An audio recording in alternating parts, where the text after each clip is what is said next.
Today, we shine that spotlight on a leading and award-winning author, Olive Senior.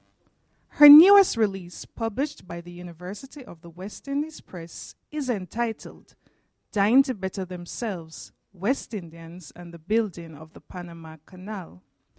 Purchase your copy at www.uapress.com. Our interviewer today is Annette Insinali, Director from the Latin America and Caribbean Center, the University of the West Indies Regional Headquarters. Without further ado, please join us for an interview with our distinguished guests, Olive Senior and Annette Insinali. Hi, Olive. It's wonderful seeing you again. How are Thank you doing? Annette. I'm good. Yes, I believe the last time we actually had conversation was when you came to present at our seminar. Yes, that's right. On West Indian migration to Panama in 2000. Oh, it's as long ago as yes, that. Yes, it seems time flies. Obviously, you haven't stayed still, because look at this book. Look at this book. You did it. Yes. You did it. Finally. And on the occasion of the 100th anniversary. Yes, I wanted to get it out in time for the centenary of the opening of the Panama Canal. Yes. Now, I had a taste of your research. Can you tell us a little bit as we start this conversation what you have done since then in terms of your own research, in terms of your writing as well, to take you up this road to this mamotreto, as we say in Spanish, marvelous work. Thank Congrats. you. Well, I started the research on this many years ago and then put it aside.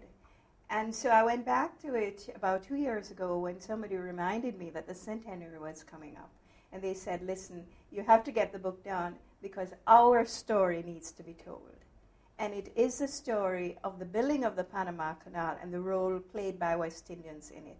West Indians were never less than 2/3 of the workforce. Mm-hmm. But most people are not aware of it because West Indians were written out of the story at the start, Indeed, and that is precisely why we had that first conference. Exactly, When the yes. canal was handed over to the Panamanian government and people, Right. no mention was made of those West Indians. No. Now, your book is one of several that have been written about the canal, but this book is large not only in size, but also in the diversity of the issues that you address. Yes. You deal with migration from the source, migration at work, you deal with the return, you deal with all agendas, Yes. and you weave such a lovely thread through it all. Tell us a little bit, how did that process go? Thank you. Well, I did want to tell the story from our perspective because, as you mentioned, there are lots of books about the building of the canal, and in recent years there have been a number of books which have incorporated the West Indian element, and of course there are other books about the Silvermen and so on.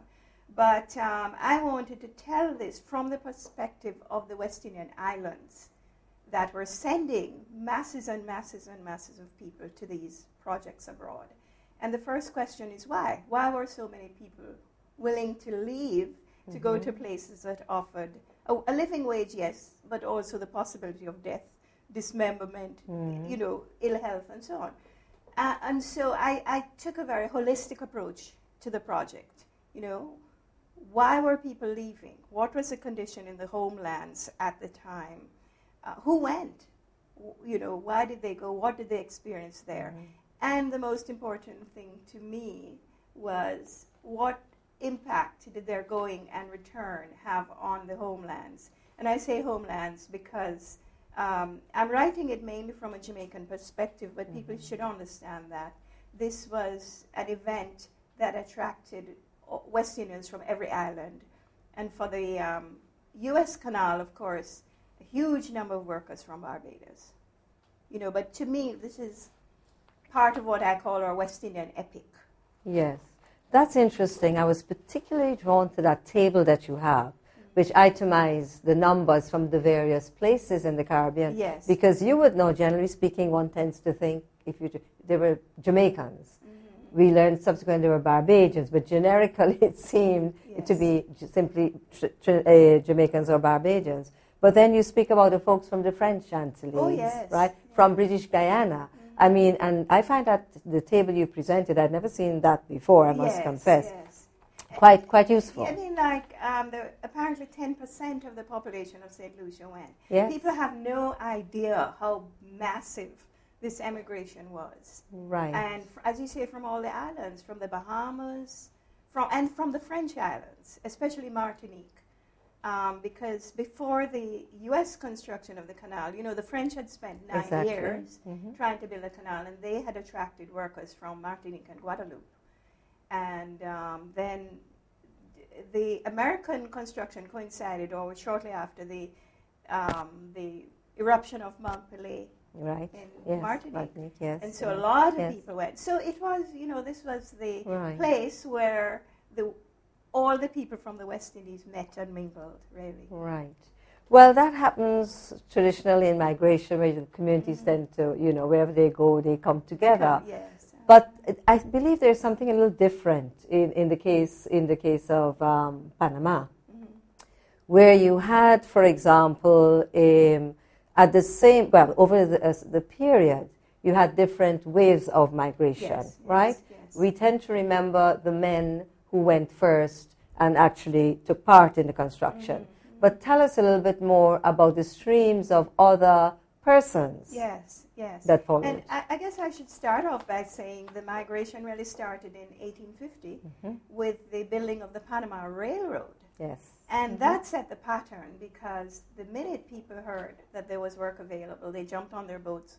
So Jamaicans were there from the very start.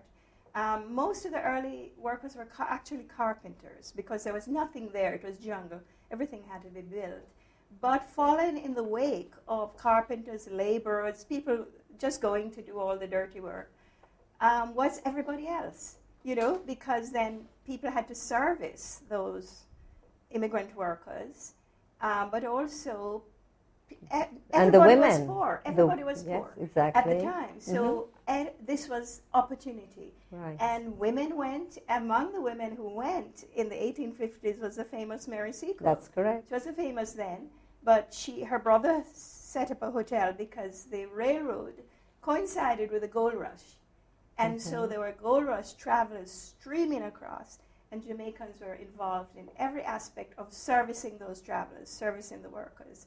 And it included women. And from the very beginning, we see the image of these West Indian women, especially the higglers, or the vendors traveling around with big trays on their head, selling cooked food, you know, selling fruit, selling vegetables. Right. And the washerwomen. There were washerwomen, seamstresses, the teachers. Merchants. Well, the teachers came later. The teachers came during were recruited during the U.S. Canal. But so the earlier immigrants in the Panama days, it was rough. These were the more adventurous women.